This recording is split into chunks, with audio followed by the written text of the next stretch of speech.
Hi students, this is your JB sir and I hope कि आपकी JEE main JEE attempt की preparation बहुत top gear में चल रही होगी। I have made a fantastic revision plan for you, जिससे कि आप एक top notch percentile top 1% of the India के स्टूडेंट्स में कैसे आ सकते हैं। आप देखिए 8 डेज का रिवीजन प्लान है। इस 8 डेज के रिवीजन प्लान में आपको कैसे पढ़ना है, एक दिन में कितना पढ़ना है, मैं आपको दिखाता हूँ। ये आपकी स्क्रीन पे है। इसमें आपको एक दिन में पढ़ना है 13.5 hours, 13 hours 30 minutes. 3 hours physics का रिवीजन, 3 आवर्स केमिस्ट्री का रिवीजन, 3 आवर्स मैथ्स का रिवीजन और एक 3 आवर्स का डेली बेसिस पे एक मॉक टेस्ट देना है। ध्यान रहे कि ये मॉक टेस्ट फुल सिलेबस का हो, अब ये पार्ट सिलेबस का ना हो। फिर 3 आवर्स का टेस्ट देने के बाद आपको 30 मिनट्स फिजिक्स के एनालिसिस में, 30 मिनट्स केमिस्ट्री के एनालिसिस में, 30 मिनट्स मैथ्स की एनालिसिस में लगाना है।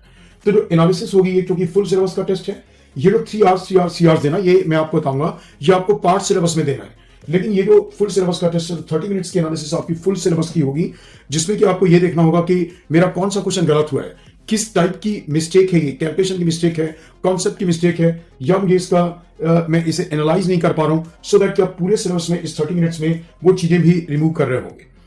ऑलरेडी स्टूडेंट्स, और इसमें से मैंने पूरे सिलेबस को 4 पार्ट्स में डिवाइड किया है। आप कोई भी पार्ट, पहला पार्ट ले सकते हो डिपेंडिंग अपॉन योर कन्वीनियंस, आप दूसरा पार्ट उसके अकॉर्डिंगली, तीसरा पार्ट, चौथा पार्ट, वैसे करके। तो जब ये 4 पार्ट्स में सिलेबस डिवाइड किया तो दैट मींस कि एक पार्ट के लिए आपको 2 दिन देने हैं। मैंने बोली 8 डेज का रिवीजन प्लान है।